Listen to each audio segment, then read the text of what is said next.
Bem, ontem você me bombardeou com perguntas sobre o catolicismo romano. Você gostou das respostas e se interessou em saber também sobre os chamados testemunhas de Jeová. Pois não, estamos aqui para responder às suas perguntas, às suas indagações sobre essa confissão religiosa. É verdade que os testemunhas de Jeová dizem que só 144 mil vão se salvar? Não. Eles dizem uma coisa muito parecida com isso, mas não é bem isso. Na verdade, eles estão sendo mal interpretados. O que eles afirmam é que só 144 mil salvos vão morar no céu com Jesus. E que os demais que se salvarem herdarão a terra paradisíaca. Por que terra paradisíaca?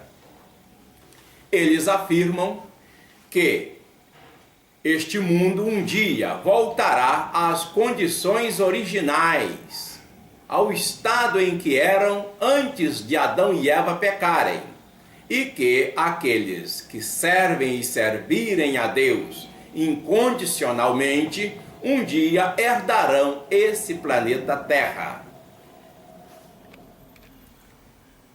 Como nós estamos vendo, eles creem que o povo de Deus se divide em dois grupos.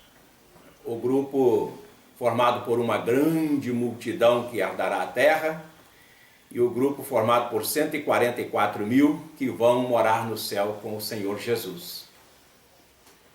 Desse grupo, ao qual eles chamam de grande multidão, eles fazem muitas afirmações deveras exóticas.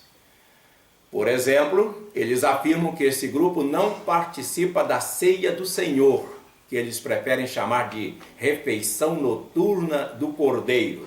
O que é isso? A ceia do Senhor, que é assim chamada pelos evangélicos, é o que os católicos chamam de missa.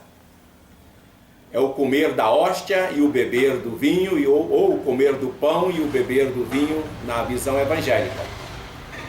Os testemunhas de Jeová creem que só os 144 mil podem participar desse ato.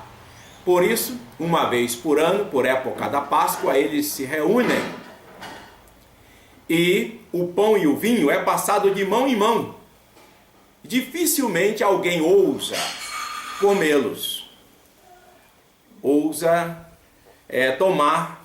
comer esses elementos, porque a grande maioria crê que não pertence aos 144 mil, mas apenas à grande multidão. E como eu observei, na opinião deles, nenhum integrante da grande multidão pode comer do pão e beber do vinho. Então, o pão e o vinho é passado de mão em mão e voltam ao ancião que iniciou a distribuição. Eles alegam também que os integrantes dessa grande multidão não são ungidos de Deus. Eles dizem que estes não têm Cristo como seu mediador. Eles dizem que estes não precisam ser justificados pela fé. Afirmam que estes não precisam nascer de novo. Que os mesmos não são filhos de Deus, mas apenas netos de Deus e prospectivos filhos, ou seja, serão filhos de Deus um dia. Dizem que eles não podem morar no céu, que os mesmos não pertencem à igreja de Cristo, eles não são membros da igreja, porque eles distinguem entre povo de Deus e igreja. À luz da Bíblia, igreja é o nome que a palavra de Deus, a Bíblia, dá ao povo de Deus da presente dispensação. Na opinião deles, porém, não.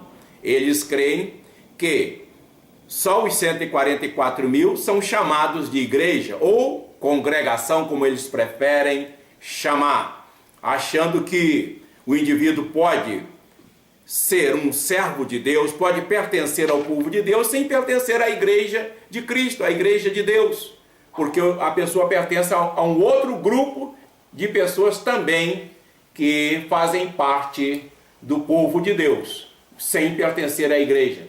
Afirma, inclusive, que os integrantes dessa grande multidão não pertencem a Cristo, que eles não vão ver a Jesus, pois não vão morar no céu, mas apenas aqui na terra. Então é Jesus lá e eles cá. Estarão bem como Adão e Eva estavam antes de pecar, mas não estarão lá no céu, vendo ao Senhor, estarão aqui na terra. Eles afirmam ainda que esta grande multidão não pertence ao aprisco do Senhor, são de outro aprisco, melhor dizendo, que eles são como que um estoque de reserva, ou seja, se alguém pertencente aos 144 mil se apostata da fé, deixa de seguir a Jeová, Deus vai a essa grande multidão e pinça um de lá para fazer parte, para completar o grupo dos 144 mil que teria ficado incompleto com a saída de um, por ele ter abjurado ou renegado a fé. Afirmam que esta grande multidão serão purificados dos seus pecados mediante os 144 mil, ou seja, são os 144 mil que vão purificá-los dos seus pecados. Segundo a Bíblia Sagrada, só o sangue de Jesus purifica do pecado. Mas os testemunhos de Jeová creem que o sangue de Jesus só purifica 144 mil.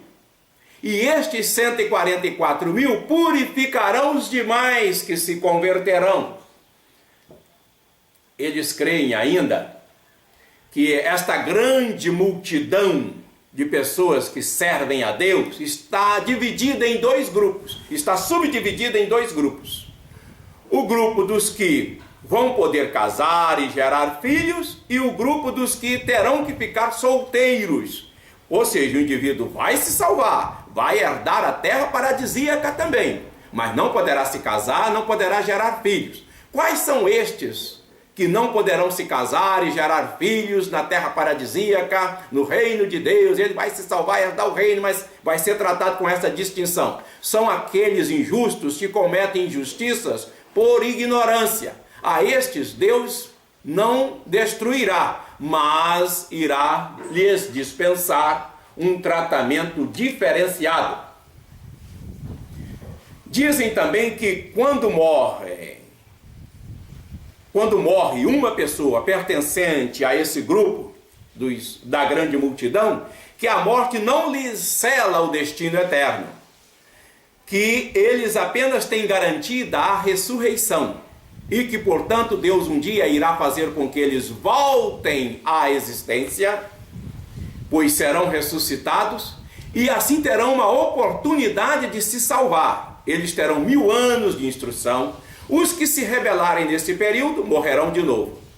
Os que não se rebelarem irão se aperfeiçoando, de modo que, ao terminar o período de 1000 anos, eles estarão tão perfeitos quanto Adão e Eva eram antes de pecar. Então Deus soltará o diabo e os demônios, que terão sido presos 1000 anos antes, ao iniciar esse processo de depuração, e o diabo e os demônios irão tentá-los. Muitos cederão, mesmo daqueles que forem fiéis até a morte, mesmo daqueles que forem fiéis incondicionalmente, até em caso de morte e tudo, sendo fiéis ao Senhor, desses, durante o período de provação, durante o milênio, muitos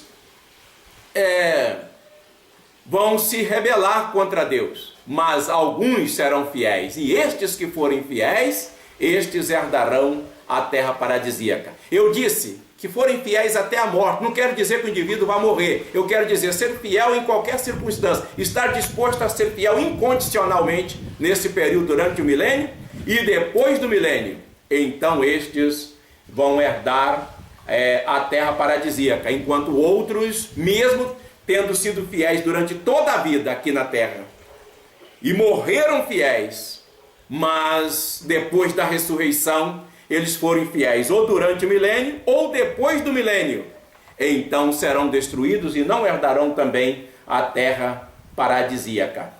E é digno de nota o fato de que os testemunhas de Jeová não só afirmam que há dois grupos de pessoas, o grupo que vai morar no céu, que vai morar na terra, eles sabem também quem é quem. É comum você encontrar o TJ que diz, TJ quer dizer Testemunha de Jeová, que diz: eu pertenço à grande multidão. Outro afirma: eu não pertenço à grande multidão, eu pertenço aos 144 mil. Foi que um dia eu perguntei a um cidadão: mas como é que vocês conhecem? Como é que vocês sabem quem é quem? E ele me disse: a pessoa sente. E eu lhe disse: sente como? E ele me disse: sentindo, ué. Essa é a base dos Testemunhas de Jeová. Claro que há outras explicações que fogem ao escopo desse vídeo, mas o certo é que eles simplesmente se apoiam num sentimento. A síntese é essa: eles se apoiam num sentimento. Eles sentem que pertence à grande multidão, o outro sente que pertence aos 144 mil. E muitas outras coisas eles falam desse grupo.